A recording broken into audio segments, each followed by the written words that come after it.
ആത്മമിത്രം യേശുയൻ ആത്മമിത്രം ആത്മമിത്രം. നാമം മഹത്വപ്പെടുമാറാകട്ടെ. കഴിഞ്ഞ ആഴ്ച നാം 8-ാം സങ്കീർത്തനമാണല്ലോ ആരാധനയ്ക്കായി ചിന്തിച്ചത്.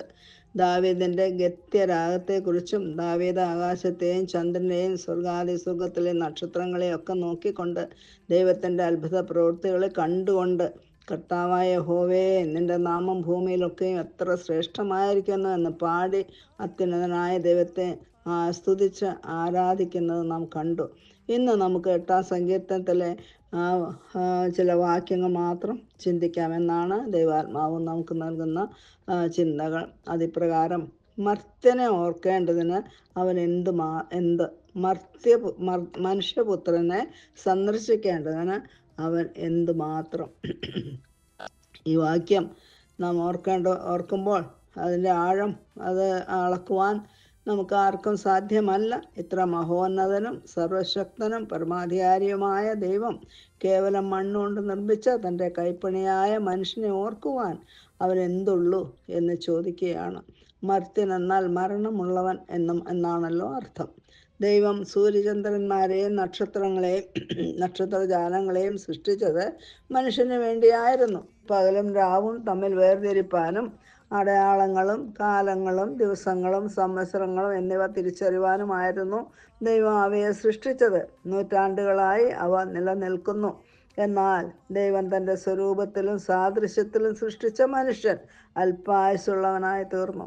ഏറെയായാൽ 80 സംവത്സരം മാത്രം ആയുസ്സുള്ള ഒരു മർത്യൻ, മരണത്തിന് അധീനനായ മനുഷ്യനെ അമർത്യതയുള്ള ദൈവം ഓർക്കുന്നു എന്നത് എത്ര ചിന്തിച്ചാലും ഉൾക്കൊള്ളുവാൻ പ്രയാസമുള്ള ഒരു അത്ഭുതമാകുന്നു.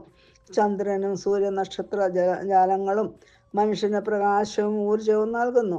ദൈവ തേജസ് അവയെ പ്രകാശിപ്പിക്കുന്നു. എന്നാൽ മനുഷ്യൻ മർത്യനായത്, അതായത് മരണത്തിന് വിധേയനായത്, പാപം ചെയ്ത് ദൈവ തേജസ് നഷ്ടപ്പെടുത്തിയത് മൂലമാകുന്നുവല്ലോ.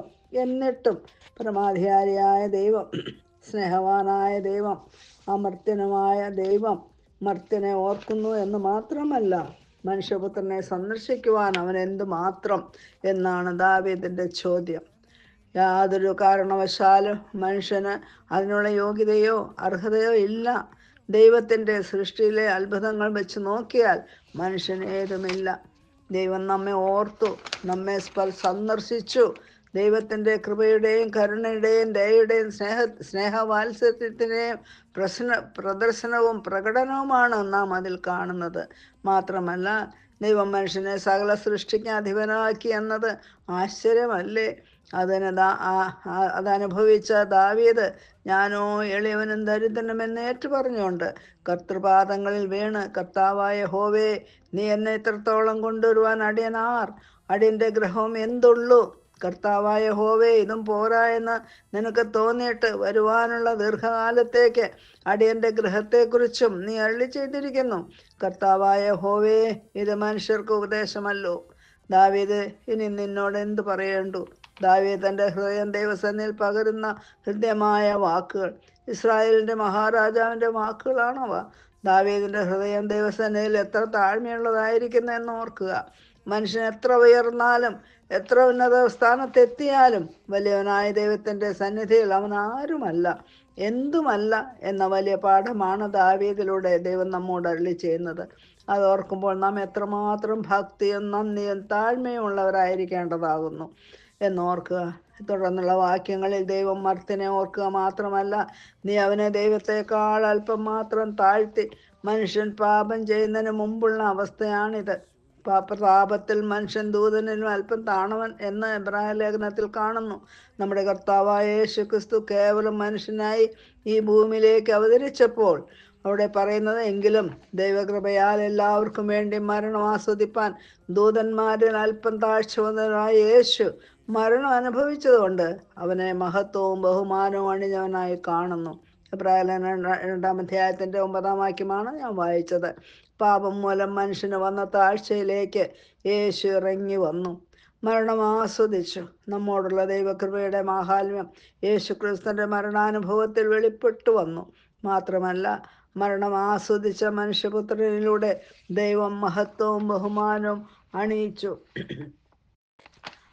ഈ മഹൽ സത്യം നാം മനസ്സിലാക്കുമ്പോൾ നമ്മെ തന്നെ കർത്തപാദങ്ങളെ താഴ്ത്തി സമർപ്പിച്ച് ദൈവത്തിൽ നിന്ന് ഉയരുന്ന സ്തുതി സ്തോത്രയാഗങ്ങൾ അർപ്പിച്ച് പിതാവിനെ പുത്രനിലൂടെ ആരാധിപ്പാൻ നാം എത്രയോ യോഗ്യരാകുന്നു, എത്രയോ നാം ആരാധിക്കേണ്ടവരാകുന്നു. അങ്ങനെ നമ്മുടെ ഹൃദയങ്ങളിൽ നിന്ന് ഉയരുന്ന സ്തുതി സ്തോത്രയാഗങ്ങൾ അർപ്പിച്ച് പിതാവിനെ പുത്രനിലൂടെ മഹത്വപ്പെടുത്തി ആരാധിപ്പാൻ ദൈവം നമ്മെ സഹായിച്ചുകൊണ്ടിരിക്കുന്നു. ദൈവം എത്ര സ്നേഹത്തോടു കൂടിയാണ് മനുഷ്യനെ സൃഷ്ടിച്ചത്. ഈ ഭൂമിയിലുള്ള സകലത്തിന് അധികാരിയായിട്ടാണ് ദൈവം ആദാമിനെ സൃഷ്ടിച്ചത്. ആദാമിനെ ഏദൻ പർദീസയിലാക്കിയത് തോട്ടം കാക്കുവാനും അതിൽ വേല ചെയ്യുവാനുമാകുന്നു. ഒരു കൽപ്പന മാത്രമേ അവിടെ നൽകിയുള്ളൂ: ആ വൃക്ഷത്തിൻ്റെ ഫലം തിന്നാൽ നീ മരിക്കുമെന്ന് പറഞ്ഞു. എന്നാൽ ആദാം എന്താണ് ചെയ്തത്? ദൈവത്തിൻ്റെ വാക്കുകളേക്കാൾ പിശാചിൻ്റെ വാക്കുകൾ വിശ്വസിച്ചു. ദൈവം വിലക്കപ്പെട്ട ആ കനി എടുത്ത് ഭക്ഷിച്ചു.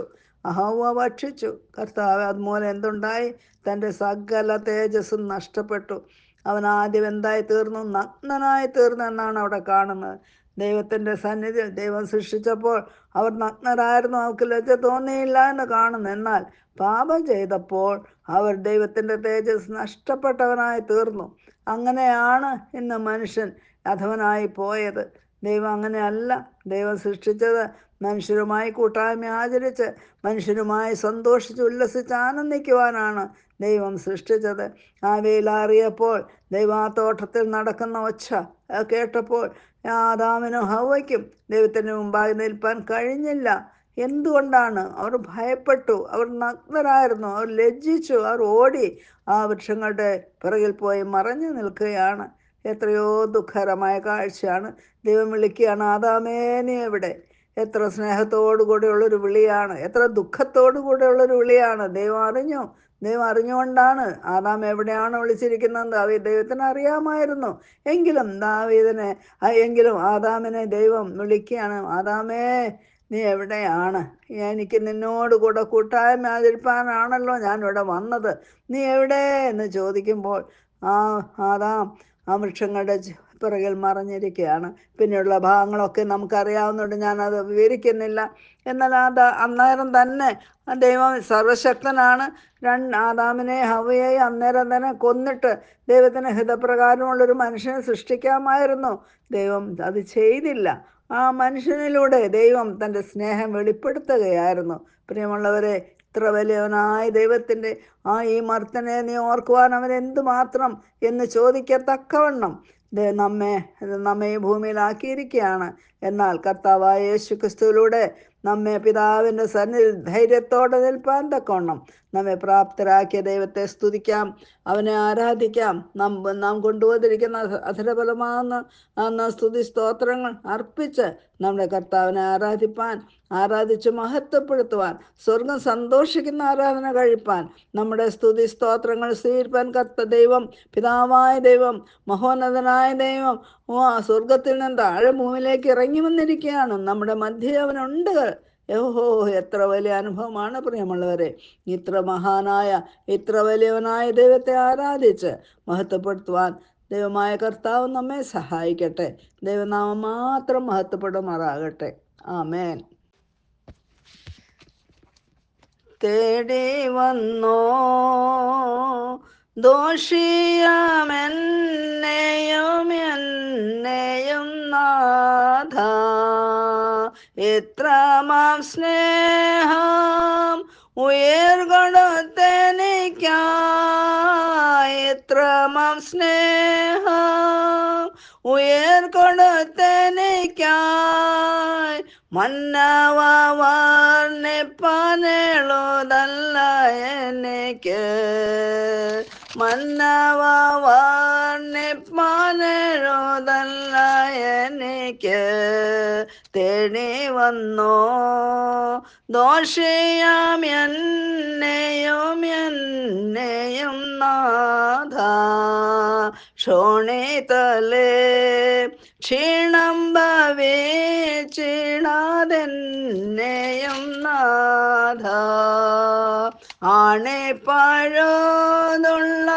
പണികളാലേ ആണിപ്പഴുതുള്ള പണികളാലേ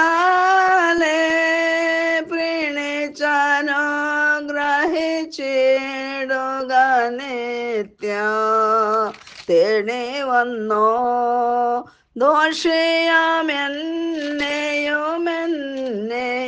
നാദ കുഞ്ഞാടിൻ്റെ കൂടെ ഗമേച്ചവർ പാടുമേ മോദാർ സിയോൻ മലയിൽ സിമയറ്റാനന്ദ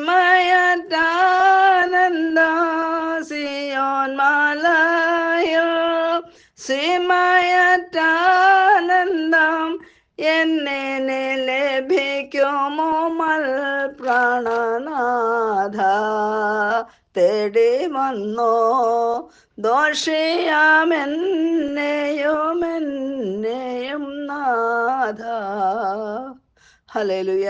സ്തോത്രം സ്തോത്രം. ഹല്ലേലൂയ.